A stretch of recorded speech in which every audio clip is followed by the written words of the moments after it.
आप सबका बहुत बहुत स्वागत है। और आज हम पढ़ने वाले हैं अनसीन पैसेज के बारे में। मैंने ये बताया था कि अनसीन पैसेज का एक ऐसा ट्रिक आपको बताने वाला है जिससे आपको बहुत कम समय में आप उस क्वेश्चन आंसर को सॉल्व करोगे। देखो, उसके लिए आपको ये समझना है कि इसका बेसिक क्या कहता है। तो बेसिक इसका ये है कि अनसीन पैसेज हमारे जो होते हैं, जिसको हम कॉम्प्रिहेंशन बोलते हैं, उसके दो टाइप्स होते हैं। ध्यान दीजिएगा, अनसीन पैसेज के टाइप्स कितने होते हैं? दो।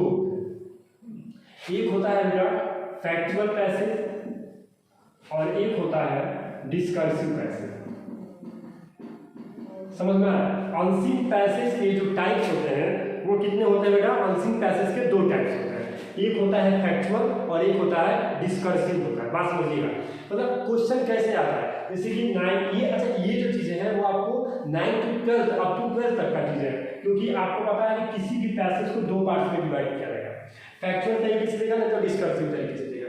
इसका जो लेंथ होता है वो देखो, और डिस्कर्सिव का भी हो या फैक्चुअल का भी, दोनों अलग अलग लेंथ होता है। जैसे कि जो फैक्चुअल होता है मुश्किल से तुमको 300 से 400 शब्दों तक का वो दे सकता है।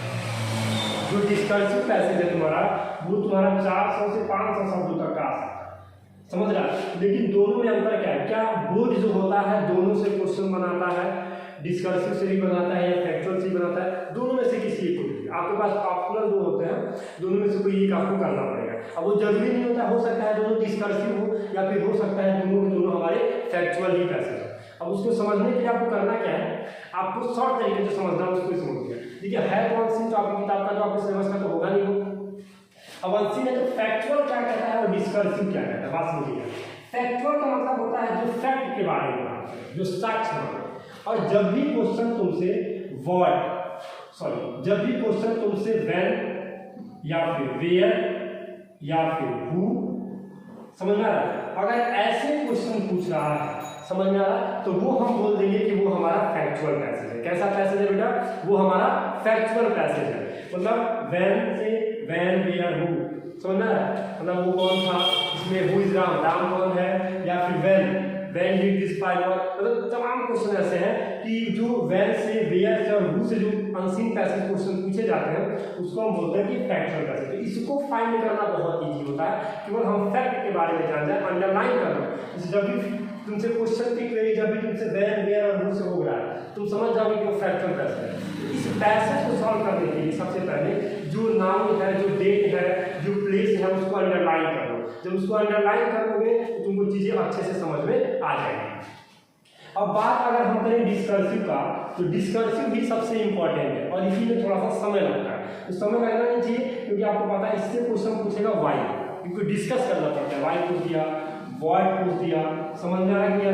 ऐसे क्वेश्चन, तो ऐसे क्वेश्चन का जवाब हम जब देते हैं तो वो डिस्कर्सिव होता है, क्योंकि वाई का आपको जवाब देना है, व्हाट का आपको जवाब देना है, वो डिस्कर्सिव पैसेज में आएगा। अब डिस्कर्सिव पैसेज को क्वेश्चन यही बनता है कि how to solve discursive passage, क्योंकि ये जो फैक्ट है हमारा, मैं बता रहा हूँ, मैं अभी फिर आपको बता दे रहा हूँ कि जब भी आपको फैक्चुअल पैसेज को सॉल्व करना रहेगा तो आप क्या कीजिएगा। जब भी आपको फैक्चुअल पैसेज को सॉल्व करना रहेगा, आप धीरे से उसमें ये कर दो ना कि जो भी व्हेन मतलब क्या, व्हेन मतलब टाइमिंग पूछ रहा है तो टाइम को अंडरलाइन कर लो, वेयर मतलब प्लेस पूछ रहा है, प्लेस को अंडरलाइन कर लो, हु मतलब नाउन के बारे में पूछ रहा है, कौन है वो, तो आप वहाँ पे नाउन को अंडरलाइन कर दो। उसको अंडरलाइन करना होता है तो फैक्चुअल पैसेज सॉल्व हो जाएगा। अब मेन जो होगा तुम्हारा how to solve discursive passage. Discursive passage को हम कैसे सॉल्व कर सकते हैं?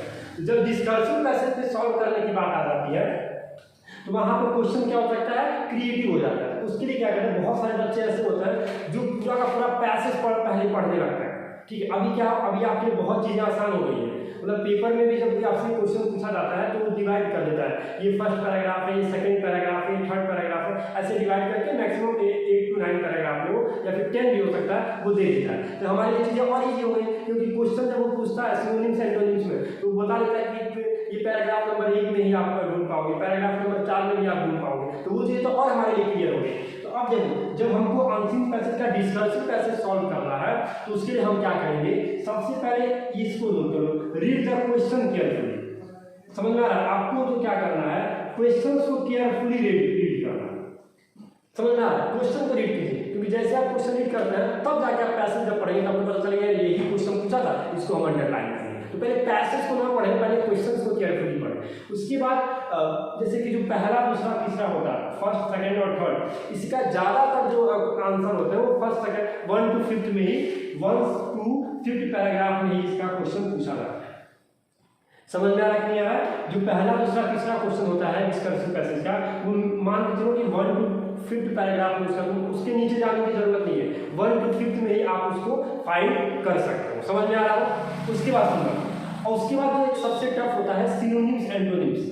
समझना, ये आपका फैक्चुअल में ही पूछ सकता है, ये आपका डिस्कर्सिव पैसेज में ही पूछ सकता है कि सिनोनिम्स और एंटोनिम्स बताओ। तो उसके लिए क्या करना है, आप जरा देखो, वो आपको साफ तौर पे इस बात को बोल रहा है कि इससे सिमिलर वर्ड पैराग्राफ नंबर 4 में है, पैराग्राफ नंबर 5 में है। पूरे पैसेज को पढ़ने का कोई वहां पे जरूरत नहीं है, आप पूरे पैसेज को नहीं पढ़ोगे, आपको क्या करना है, सिर्फ उसी पैराग्राफ में देखना। तो उसी पैराग्राफ में जब तुम आओ उसके क्लोज आ सकते हो, तो अंडरलाइन करो। अब किसी का इज तो सिनोनिम्स होगा नहीं, एम तो सिनोनिम्स होगा नहीं, आर तो सिनोनिम्स होगा नहीं, तो उस वर्ड के क्लोज तो आप जा ही सकते हो। और आपकी चीजें, और कुछ बच्चे ऐसा करते हैं कि जो क्वेश्चन पढ़ लेते हैं लेकिन ये नहीं देखते कुछ आगे लिखा था पैराग्राफ नंबर 5 में इसका आंसर मिलेगा, ये उन्होंने नहीं पढ़ा था। अब वो पूरे पैसेज को पढ़ेंगे, आंसर मिलेगा नहीं। तो आप केयरफुली उसके सामने देखो, वो दिया है कि पैराग्राफ नंबर 4 में इसका सिनोनिम्स है, पैराग्राफ नंबर 5 में इसका एंटोनिम्स है। आप सिर्फ उसी पैराग्राफ में ढूंढो, और जब ढूंढोगे तो उस वर्ड के तुम क्लोज जाओगे, वो चीजें तुमको मिल जाएगी। तो ये बेटा था कि आप कैसे अनसीन पैसेज को सॉल्व कर सकते हो कम समय में। और अनसीन, मैं फिर एक बार रिपीट कर रहा हूँ, अनसीन पैसेज के जो टाइप्स होते हैं बेटा, वो दो होते हैं, एक फैक्चुअल होता है, एक डिस्कर्सिव होता है। फैक्चुअल जो होता है वो तुमसे फैक्ट बातें पूछता है, व्हेन, वेयर, हु, इस टाइप के क्वेश्चन को हम फैक्चुअल पैसेज बोलते हैं। इसको फाइंड करना बहुत ईजी है। डिस्कर्सिव पैसेज थोड़ा सा टफ होता है, लेकिन जो मैंने तरीका बताया आपको कि कैसे पहचानना है, वाई वर्ड से कोई क्वेश्चन पूछ रहा है तो वो हमारा डिस्कर्सिव है। और इसको सॉल्व करने के लिए सबसे पहले आपको क्वेश्चंस को केयरफुली पढ़ने पड़ेंगे बेटा। पहले दूसरे तीसरे का क्वेश्चन मतलब आप पहले 1 to 50 पैराग्राफ में आप फाइंड करना चाहोगे, उसी में आपको मिल जाएगा। सिनोनिम्स एंटोनिम्स जो एक बहुत सारे बच्चों का डाउट होता है कि कैसे हम पैराग्राफ में से सिनोनिम्स और एंटोनिम्स को निकालें, तो उसके लिए आपके पास एक ही काम करना है, आप पहले देखो कि इस पैराग्राफ के बारे में बात कर रहा है, क्योंकि वो इतना वो नहीं है कि आपको पूरे पैराग्राफ में बोलेगा कि बताओ कहाँ पर है। और जिस पैराग्राफ के बारे में उसमें बात करें, उस पैराग्राफ की क्लोज जाओ उस वर्ड के, अपने आप उनको मिल जाएगा। तो आई होप आपको चीज़ समझ में आई होगी, और आप कम से कम 1 से 2 हफ्ते में एक बार अनसीन पैसेज का प्रैक्टिस जरूर करें। और अगर आपको इसमें कोई टिप्स या ट्रिक्स ऐसा लग रहा है कि नहीं मिल रहा, तो आप कमेंट करो।